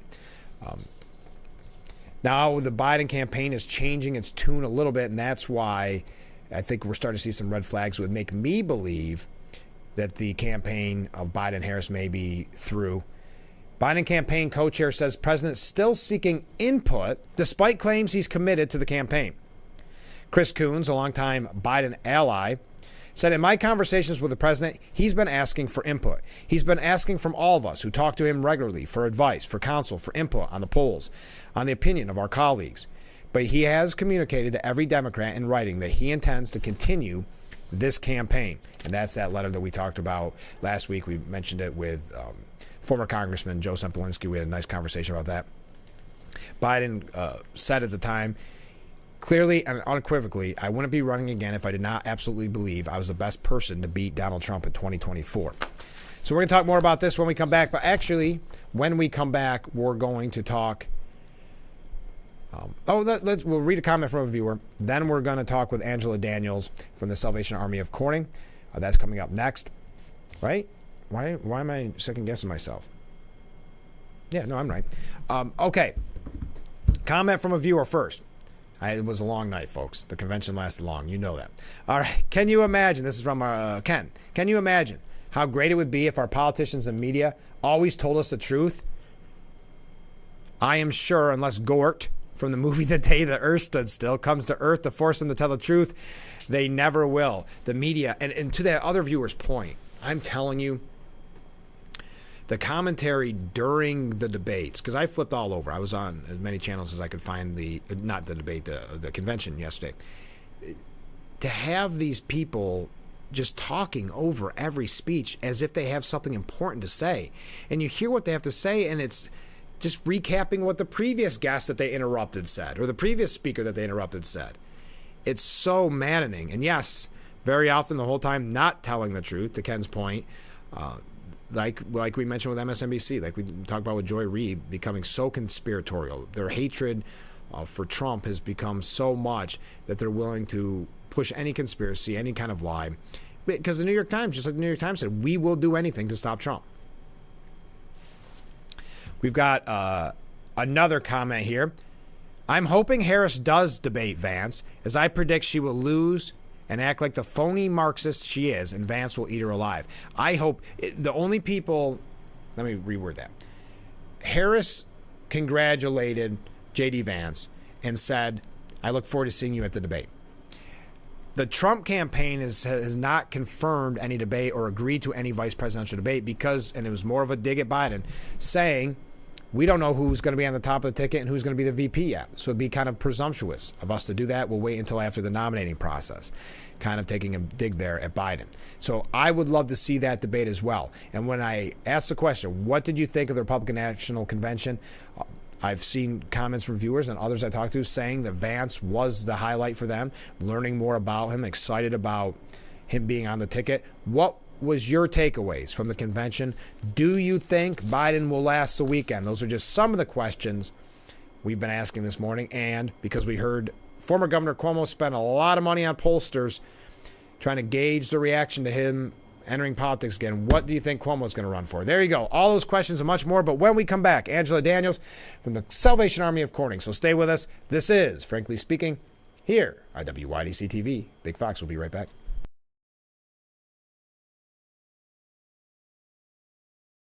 Enjoy a taste of the Finger Lakes at Hector Hideaway. With a lunch and dinner menu, we serve a variety of delicious dishes made with locally sourced ingredients. Dine inside or out on the deck for gorgeous lake views and pair your meal with a local wine, beer, or beverage. We're open until 9 p.m. Thursday through Monday, but the bar is open until midnight Fridays and Saturdays. Stay tuned for live music. Visit us today at Hector Hideaway. Isn't this important? Don't you want more energy? Now's the best time to make every day better and relieve those achy muscles and pains than with the Hesselsen's Hot Tub. Hesselsen's has hot tubs in stock and available for immediate delivery with unbelievable savings. Hesselsen's offers 0% interest-free financing for up to 5 full years. Hesselsen's carries the only hot tub brand in the industry with the exclusive freshwater salt system that is eco-friendly and easy to use and only enhances your hot tubbing experience. Come in today and see why your next hot tub should be a Hesselsen's hot tub. And remember, it's always fun to poke in the corners at Hesselsen's.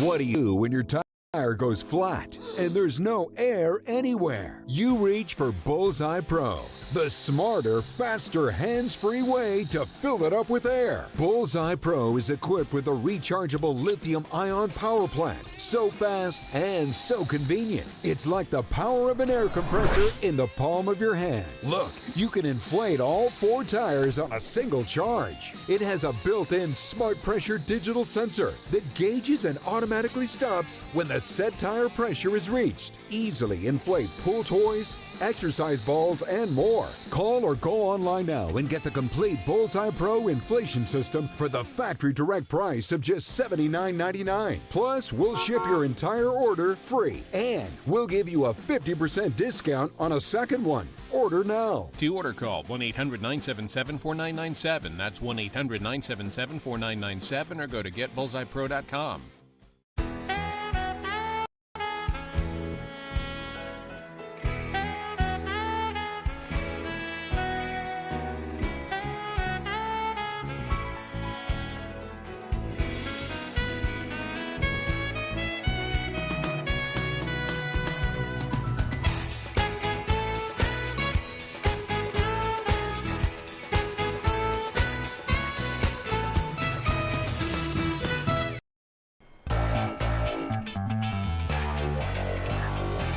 Welcome back to Frankly Speaking here on WYDC TV Big Fox. I'm your host, Frank Acom. This is the Hesselson studio that we're broadcasting from, and this is the Steuben Senior Services Fund section of the program. Angela's back on the show. Thanks so much for being with us. Thank you for having me. I'm so glad to be here. Well, and this is very important because we talk about the Salvation Army a lot on this program. Tell us about why these fundraisers that we're about to talk about are so important now for the Salvation Army of Corning. Well, last year during our kettle fundraising at the end of the year, we didn't raise quite as much as we would have liked to, and as much as we have traditionally. And frankly, we are still doing just as much work in our local community as we have always done. So we've got to make up that shortfall somewhere. Just to give you an idea, just this month, we served 274 adults in various ways. We do rental assistance, we do food assistance, we do clothing assistance. We do a lot of really important basic human services kind of stuff. We served 146 children this month. We run a summer program for low-income families, and those kids get access to all kinds of stuff that they otherwise wouldn't have access to. We served a total of 192 families, individual families this month. 363 meals provided just this last month. So this is really important work, and we've got to make up our funding shortfall, and we're trying to restructure our fundraising a little bit so that we're a little bit better set up for next year and going forward, because the work that we do isn't being done by anybody else. We are filling a hole in this community, and we want to make sure that it gets taken care of. And I think that's one of the things that's actually been a detriment to the Salvation Army, because they do so much amazing work, but they stay quiet doing it. Yeah. Which is not typical. And I think now we're going to have to be, and in full disclosure, I'm obviously on the board. I've talked about it in the past. We need to start getting active in the community. We are active in helping the community, but just so people are aware of how much we do so that they can help. I think that you're right about that. I think that a lot of people don't know, if it's not something that affects you personally, you maybe don't know that there is a lot of food insecurity in our town. There's a lot of housing insecurity in our town. Steuben County is one of the poorest counties in the state of New York. Right. So there's a lot of privilege in Corning, but there's also a lot of need, and the Salvation Army really steps up and fills in some of the places where people are falling through the cracks. And I'm glad you mentioned that about Steuben County, because we are considered the Salvation Army of Corning, but we take care of Steuben County. Right. Unfortunately, long ago it was named Steuben County or the Salvation Army of Corning, but it is all Steuben County, and there is such a need. So let's talk about some of these events, and we'll start with the first one. It's kind of a fun event, Christmas in July Fill Her Up campaign. Right. So it's a little bit like our kettle campaign. Sure. It's just a way for us to raise a little money, but also you get to support some of your favorite businesses in town. So Connor's Mercantile, the Butcher's Son, and Bottles and Cork will all have kettles on their counter for the next week, right? It's all next Starting week. on Monday, yep. The 22nd. And they are competing against one another to see who can raise the most in 1 week for the Salvation Army. A friendly competition. I would also highlight, it's not too late to sign up. No, yes. So if you are a business, an organization, you just want to take on a coworker and have some fun with it, please do. Yeah, absolutely. Well, what are the prizes? What do they win if they win? I don't know. There's surprise. I know. I can't remember. There's so much going on. I think it's bragging rights. How's that? Bragging rights. That's the most important part. We'll make you a very fancy sign. Yeah, and I will, of course, bring up the winner numerous times on the program for what that's worth. Oh, yes. But if you're interested, I would recommend that you call Marlene. Her number is 607-216-4099. And if you have any questions about what we talk about today and you want to find out more, you can reach me at the number on the bottom of the screen and I can get you that information. So if you want to sign up for the Christmas in July Fill Her Up campaign, please do by calling Marlene or getting a hold of me. And if you want to just support those businesses and throw $1 or $2 in that bucket to help them win and help them get those bragging rights, we'd love to see you in there. Yes, absolutely. And then we've got a busy week next week. We do. We've got the Christmas, so that's the Christmas in July Fill Her Up campaign. Now we also have the Christmas in July, I would call it a celebration. Absolutely. I love that we get to have Christmas in July because it's really cold and the weather's sort of terrible here in December. Exactly. So I'm delighted that we're having Christmas in July just a little bit. And this is for all of those people, like you said, it's always so cold, but all those people that volunteer at Christmas to ring the bell. We're trying to get ahead of the curve because, like we said, last year it was a struggle at the kettle campaign. So we're trying to get volunteers to sign up this early for bell ringing, but also it's a little fundraiser, some raffles, 50-50, some refreshments. There's some really fun stuff. Yeah, and I didn't get the scoop. I think they were keeping a little quiet on some of the great baskets. Yeah, I think I'm not. I see pictures of them, yes. but I don't know if we're allowed to tell you. Yes. But I will tell you, they are great baskets, and this is a free event. So you get to come, you get to enjoy some refreshments, maybe participate in some of those little mini fundraisers, and get a chance to sign up right now. And funnily enough, there's some competition for the best bell ringing slots, which is the very that's our favorite kind of problem. Right. But also, do you have an organization or a church that would like to take a day? Hey, now's the time. Let us know. We would love to have your organization sponsor a day and help us raise money. And all of the money that we raise in these kettle campaigns stays our local community and goes towards those human services that we provide. And you can't say that about all charities, and that's very impressive with the Salvation Army. And you mentioned that an organization, every year we talk about on the program, it's so much fun, is when the Republicans of Corning take on the Democrats of Corning. And, there can be so many more opportunities like that when Rotary Club is doing it. So if you are a part of a church, part of an organization, or just as an individual want to sign up, get down there and the getting's good, as they say, for these time slots. Well, and maybe your business wants to take a day. We're happy to put up a sign that says, hey, this business is sponsoring the kettle ringing today.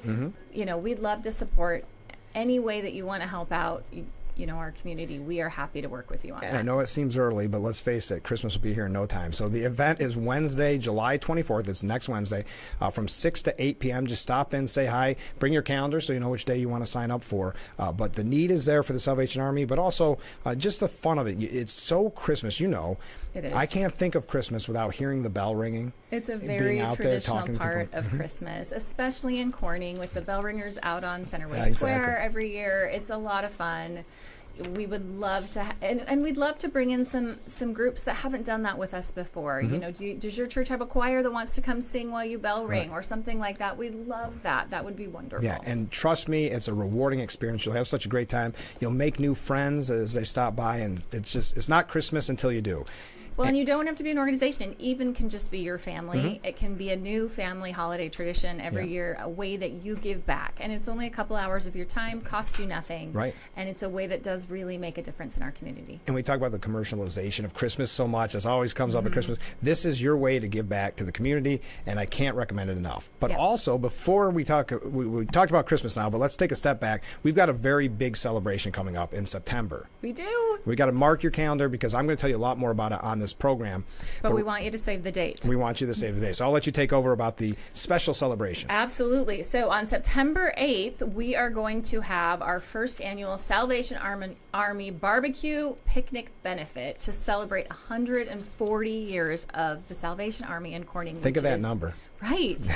The Salvation Army has been serving our community for 140 years, so we really want to celebrate that. So we are going to have a barbecue, we're going to have raffles and baskets, a silent auction, there'll be live music. It's going to be really, really fun. It's September 8th from 1 to 4.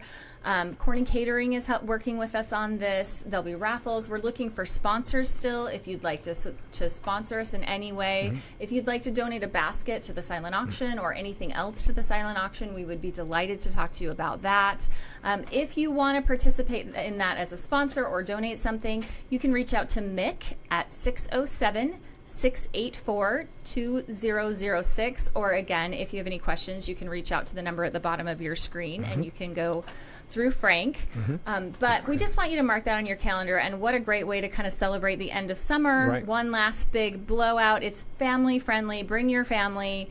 There'll be barbecue for purchase, and you can take it. If you're in a hurry that day, you can just grab it as takeout. But we hope you'll come and spend time, enjoy the music, enjoy all the other things that we'll have going on, and really have one big blowout at the end of the summer to really celebrate. Exactly, and the music's going to be great. And I'm going to give away all the information later on, but we're still obviously in the planning stages, but it's already coming together really nicely. And I think it's going to be something to look forward to every year. I think so too. I think it's going to be one of those new traditions. We have those traditional things that happen every year in Corning, and I think this is going to be one of those things that joins that list of things you don't want to miss every Exactly. year. And just before we go, I think it's, we hear about fundraisers all the time, and a lot of times they kind of seem like work.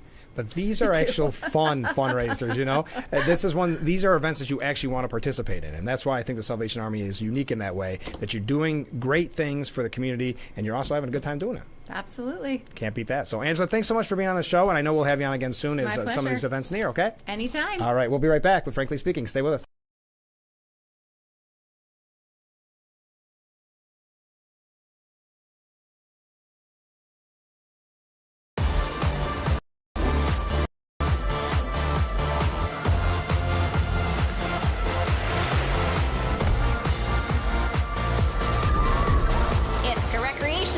Route 13 in Newfield. Get outside and ride.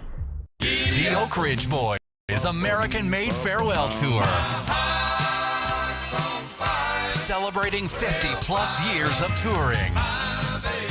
The legendary Oak Ridge Boys. August 1st, the Chemung County Fair. Reserve seats on sale now at ChemungCountyFair.com or the Fair box office. The Oak Ridge Boys American-made farewell tour.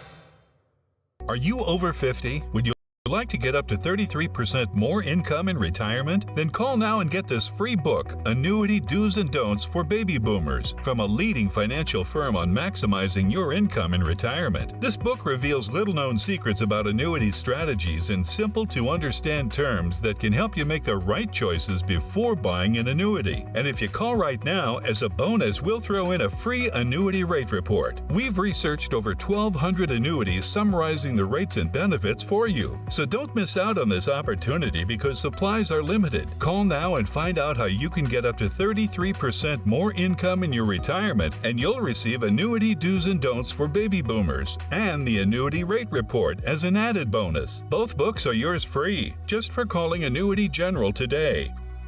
Call 800-354-5972. That's 800-354-5972. Again, 800-354-5972.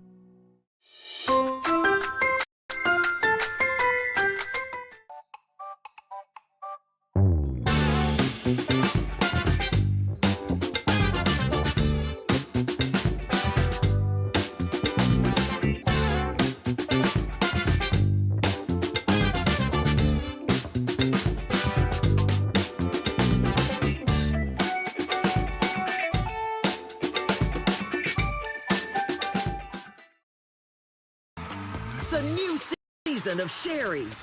Having a good time has always been my number one goal. It's the best time in daytime. Weekdays at 2 p.m. on Big Fox. Look at that beautiful view of Market Street. Welcome back to Frankly Speaking, and I'm going to do something here. Breaking news from our interview. There's been new businesses added to the Fill Her Up campaign for the Salvation Army of Corning. So we now can, it's a friendly competition, but you can go to these locations, and while you're there making a purchase, you can donate to the Salvation Army of Corning in their kettle, which will be prominently displayed. Here are the businesses. We mentioned Butcher's Son. Sorges is now involved. Mooney's. Connor's Mercantile. Bottles and Corks, and Anelio's Pizza. So please, next week, help out the Salvation Army of Corning.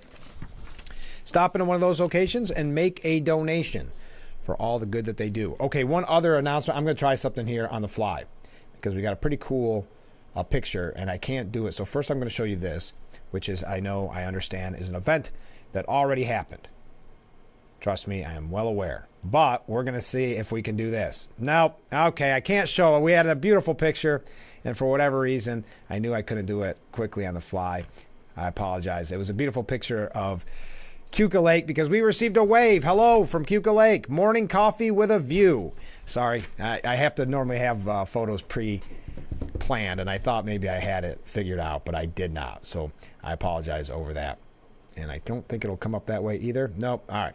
Shouldn't do stuff like that live on air. Next up, so many comments to get to. Here we go. I think until the second coming of Christ, we will not have complete trust and truth. Thank you very much for that comment. A different comment from a different viewer. Our number one priority is getting Trump elected and ousting the deep state players from this government. Then and only then will we know the truth. Another comment from a different viewer. Obama now seems very concerned about Joe's ability to win. For someone living in the retirement destination of Washington, D.C., he clearly has to be worried about property values when all those Republicans move into town. Thank you very much. And finally, another comment from a viewer, so many coming in. The Dems will keep Biden at the top of the ticket until the very last minute that they can. They didn't tell Biden to fake COVID in an effort to be able to remove him now. They needed him to recharge from the more intense schedule they put him through recently. In the effort to show that the debate was a fluke, they are probably still working through the deals, being presented to Kamala to gracefully allow someone other than her to be at the top of the ticket while making sure the vetting period is as short as possible before the candidate that they have always planned is announced. There's a lot to dissect there.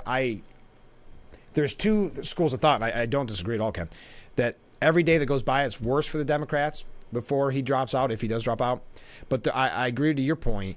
The longer that they go, the less time to vet. Look, if they would have announced a different candidate, even if it was Kamala, if they would have announced before the Republican convention, there would have been time for speeches against that candidate. Now, they'll be fighting for airtime to vet the VP candidate if it's not Harris at the top of the ticket. So, yeah, it may actually have gone so far that it's starting to play in their favor. Now, we're learning that once defiant, Biden is now, quote, soul searching. These are all the anonymous sources we're hearing from. This one specifically talking to Reuters, someone requesting anonymity. His soul searching is actually happening. I know that for a fact. He's thinking about this very seriously.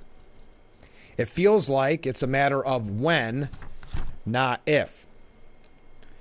Coming from CNN, Biden's top officials believe he must drop out as he becomes increasingly isolated. The next 72 hours are big, one Democrat governor said, and that was yesterday. This can't go on much longer. Everyone is saying it privately. People see and feel the walls are closing in. Ooh, interesting. The walls are closing in. They used to say that about Trump nonstop during his presidency. The walls are closing in on Trump. It's interesting to be used here in this scenario for Biden. Another top Democrat close to the White House described Biden as becoming exceptionally insulated and isolated. Multiple sources said some of the most senior advisors to Biden face the ire of the president's family in the aftermath of the debate. Biden's campaign is scheduling an all-hands-on-deck meeting as this defection grows. Democrat leaders signaled in their most direct terms this week that they're prepared to leak their private conversations with Biden until he drops out. And that's what I was referencing with Obama and Nancy Pelosi. They got approval on that being leaked. Don't think for a moment that was actually just leaked by some type of great journalism. That they knew exactly what they were doing. It was a signal that we want you out, Biden, but we don't want to have to give the press release. We don't want to have to give the press statement. To use a military saying of unknown origin, the beatings will continue until morale improves. It's building to a head this weekend, and we should have the moment. or have the movement. So I think many members, out of respect for Biden, will likely wait, but a few will not because, I think what they don't want is to create any perception by Biden that the opposition is over. And I think that perception happened for about a week until the assassination attempt on Trump. We could get some signal from the White House that, they're preparing a major announcement or something like that, and then everything would freeze. But, short of that, I think there will continue to be some forward motion by members of Congress who want to maintain pressure. I see that even Joe Scarborough, which in the scheme of things means absolutely nothing when it comes to, if you want to call it endorsement or non-endorsement, calling for him to step aside. But according to the New York Times, several people close to Biden said that the president has begun to accept the idea that he may not be able to win in November and may have to drop out of the race, bowing to the growing demands of many anxious members of his party. Though one source close to the president said that Biden has not yet made up his mind on whether or not to leave the race, another said that the reality is setting in and that Biden might very well make an announcement soon endorsing Harris as his replacement. This account is based on interviews with 4 people close to the president, all of whom described the situation as extremely delicate and spoke on the condition of anonymity to avoid offending the president.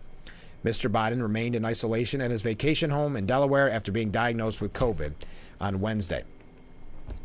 They have a piece. We got to take a break. My goodness.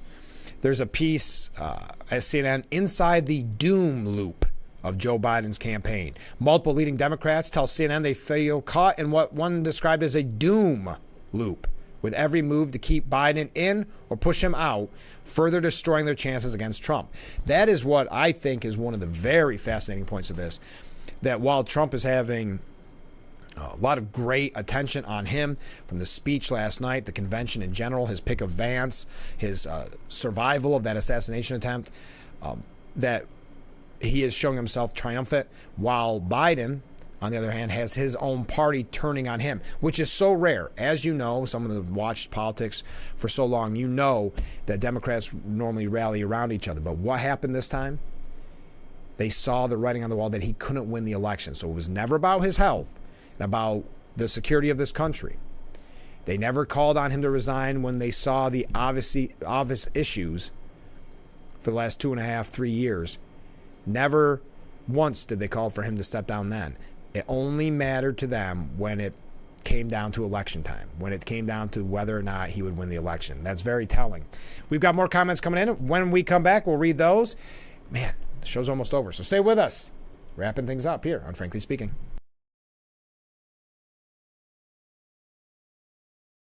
Our water's better tasting. It's better for the planet. That's great, sir. Can I take your order? Oh, number 3. At Culligan, we get that most people don't think about water like we do, and that's okay. You see, when we install our drinking water and softening systems, we're thinking about filtering contaminants and the minerals that make water hard. So you can just think about softer, cleaner, better tasting water. At Culligan, we think about your water, so you don't have to. Call today to schedule your free water test. We are proud to serve our country, to serve our local communities, to wear the uniform, to be a soldier, to serve abroad when and where duty calls. We are ready to stand with our brothers and sisters to defend, to serve, to fight. We're always ready, we're always there. We are the New York Army National Guard. Welcome to Frankly Speaking, talking to the people that affect your life, that affect all of our day-to-day lives. This is something you're not going to get anywhere else. We've got a lot to offer. There'll be a lot of news, local, regional, national, really the things that affect you. And I think you'll be glad that you tuned in. So think of it as radio on TV. Frankly Speaking, live, 2 hours long, starting at 6 a.m. on WYDC TV Big Fox. This is History Making. And we are back with Frankly Speaking, broadcasting live from the Hesselson studio. Some comments from viewers. Trump's track record is obvious. He's accomplished more for America in 4 years of daily obstruction, lies, and propaganda put forth by the deep state Democrats than any other president ever has. No Democrats in November of 2024. Thank you, viewer, another viewer. The Democratic pick for VP with Joe bowing out will be as exciting as Trump's pick for VP as the Dems. If they choose wisely, things could get very interesting. Yeah, I agree. That is a very important pick. It could breathe new life into fundraising and bring on a much closer race. Another comment. Oh, yes. Okay, Frank, I think I missed the phone number for, I believe the name was Mick, for donations for the barbecue in September.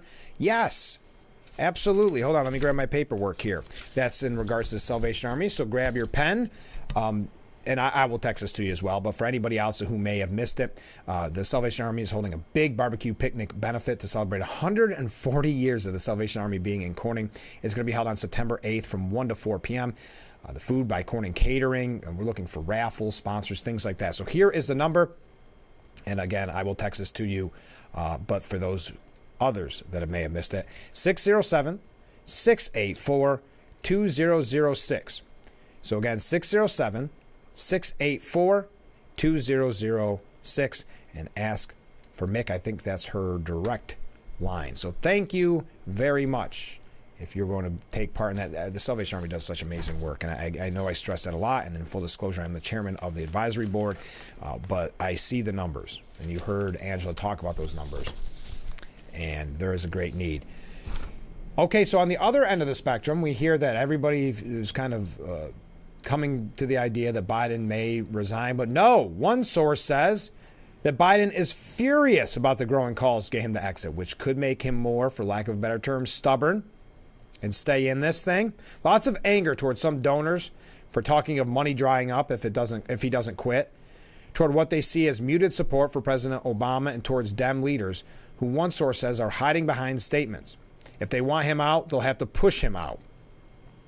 Costa added that Biden feels disrespected, but that no one has figured out how an effective way to quiet this drift of nervous Democrats away from Biden, and know many Democrats want Biden to just break at some point. It is, think about that. The money's drying up. People are turning on him. Maybe he digs his heels in and says, I'm not going to be... He's a man who's felt disrespected throughout his whole career in some ways, or not getting the respect he deserves. So maybe this is a bridge too far. Interesting. CNN put together, I'm not going to go through it, but what would happen if Biden decided to leave the race?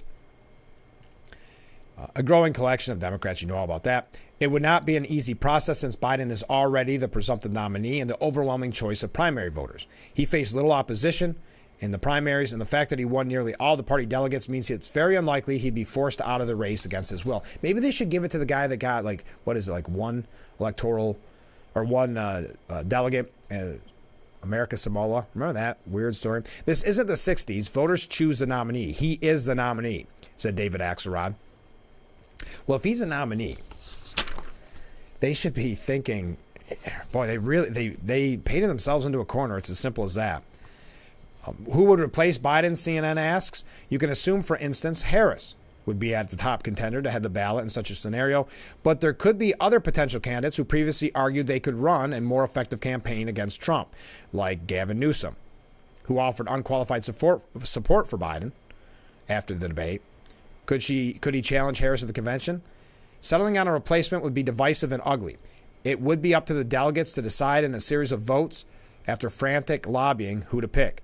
On the Democrat side, there's also another group to consider, the superdelegates. Remember, again, I know I've said this a lot on the program, but you've got to remember, historically, Democrats have never trusted the voter, and specifically their own party, the Democrat voter. Look at the Bernie Sanders never having a chance against Hillary Clinton campaign. Why? Because the fix is already in, and they have superdelegates. That's a group of about 700 senior party leaders and elected officials who are automatically delegates to the convention based on their position. Under normal party rules, they can't vote on the first ballot if they could swing the nomination, but they're free to vote on subsequent ballots. They don't trust their voters. Now, quickly before we take a break and wrap things up, Ted Cruz, I think he's listening to the show. I'm just going to say it. He was on Hannity yesterday. He said, I predicted that 10 months ago the Democrats are going to pull Joe Biden off the ticket. They're going to replace him with Michelle Obama, is what I predicted. And at the time, the corporate media went nuts, said I was a moonbat lunatic. I think it's north of 90% right now. You've got the entire Democratic Party that has come out against him. You've got Obama that's come out against him. You've got Chuck Schumer. You've got Pelosi. You've got Jeffries. You've got the donors. You've got the corporate media. You've got Hollywood. Like, everyone has aligned against him.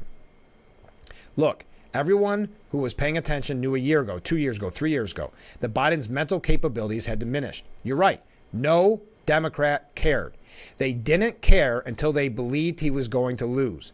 So have you heard a single Democrat say the man is demented? He's not competent to tie his shoes? He shouldn't be commander-in-chief right now. I mean, listen, there comes a time where you take away the keys from Grandpa. In this case, those keys are attached to ICBMs. Yeah, they never cared. There'd still be no issue if that debate performance wasn't so bad, even though they've known for how long that he was at that mental capability. Another comment from a viewer before we go to break. Biden should be very careful of who he trusts at this point. The White House is full of vipers waiting to strike. Thank you very much. We got to take a break. Stay with us. We'll be right back. Wrapping things up. Get those last-minute comments in. Do you think Biden is still the nominee, still campaigning when we start the show on Monday morning? Let me know. We'll be right back.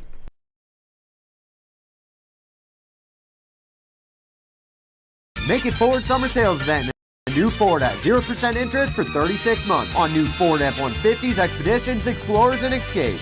If America's best-selling truck is what you're looking for, we have 10 Ford F-150s in stock with up to $12,000 off MSRP. Or take home a new Ford Escape Active with all-wheel drive for only $29,000. Shop before the end of the month and receive up to 20% over average Kelley Blue Book on your trade-in. Shop 24/7 at Blaze Alexander Ford at Mansfield.com or stop at shop to save some green off Route 15 in Mansfield, where we're taking the deals the other guys won't. What's up, guys? What I'm about to show you is going to change the way you shave your head forever. You can shave your head in 90 seconds or less. With no cuts or nicks. It's 100% waterproof. It even works in the shower. Introducing Remington's Balder Boss. With increased flex and 5 dual-track floating head design, get over 60% more head coverage for a faster, closer shave and skin-close results. No nicks, no scrapes. Fit in the palm of my hand, and the results were amazing. Shave in the shower or with any foam or gel. With Japanese-grade steel blades, plow through the thickest of hair. Anytime, anywhere. There's even a pop-up trimmer to complete your perfect groove. Now, you can try the Remington Balder Boss in your home for 30 days for just $14.99. Complete with a 5-year limited warranty and 100% satisfaction guarantee. You can also get our ear, nose, and brow trimmer free. Just pay separate processing and handling. Give it a try. You won't be disappointed. Order your Balder Boss. And we are back with Frankly Speaking, broadcasting live from the Hesselson studio, just wrapping things up on this Friday morning edition. What a historic week. I think, I would like to say, and I say humbly, I think we've had some very important shows, and that's because of you with all these great comments all week long. There is a piece at the New York Post by A.G. Ganarski. I don't think I'm pronouncing that right, but release the delegates. If Democrats care about democracy, they'll have an open convention. For a Democrat party that spent 4 years repeating the mantra, democracy is on the ballot, it turns out that might not have been the case at all in its own nominating process. After a primary season in which only a few marginal candidates dared to challenge Joe Biden, nothing has changed. The COVID has led to reconsideration of Biden's political future. I know I'm trying to rush through this. Though the stubborn president may not want to go, he's being pushed by all the big names, and some say it could happen this weekend, giving political reporters who might be bored after Milwaukee something to do. Democrats have several ways to handle this, and some are more boring than others. There is a case to be made that Harris should be the party's de facto nominee. The pros: she's been one heartbeat away for 3.5 years. She would appeal to black voters and women, and she's a known quantity. And if Biden releases his delegates and leaves the presidency, all the better for this play. But the gambit's not without downside risk. The cons: she'd be running on the Biden-Harris legacy, which the re-election campaign has downplayed in favor of Project 2025 hysteria and personal attacks on Trump. Harris may have a honeymoon with mainstream media as the nominee, but there's scant evidence she would juice the ticket or stop the Trump surge. And there's less evidence she would stop the GOP from expanding the map to states that haven't been in place since Reagan. So with Harris not being a safer option than her boss, what could Democrats do? Here's a suggestion. Throw the nomination open and make what was intended to be a thoroughly staged, managed Democratic National Convention next month actually matter. Dispense with the canned speeches and syrupy video packages and warnings about the other side, and do what Democrats have tried to avoid in one preordained nomination cycle after another. Spend the first few days, letting candidates from that reputedly very deep Democrat bench that we're lectured about all the time make their case to delegates who are free to vote their conscience. Would a contested convention be good for TV? You bet. It would give the next generation of Democrats a chance to stake a course for the party that really hasn't been able to in recent years with such strong steering currents towards Hillary and Joe Biden. Wow, we are out of time. Last comment from a viewer. I think it's only fair to the Democrats' support base to hold another primary vote of a handful of prospective candidates. My biggest concern is if the desperate stance of the Democrat Party could launch them to postpone the election somehow. Interesting. Thank you for all the comments. Thank you for an amazing week of broadcasting here on Frankly Speaking. We'll be back Monday morning at 6 a.m. So join us every weekday morning at 6 a.m. for Frankly Speaking, only on WYDC TV. Big Fox, have a fun and safe weekend. We'll see you Monday morning. I look forward to it already.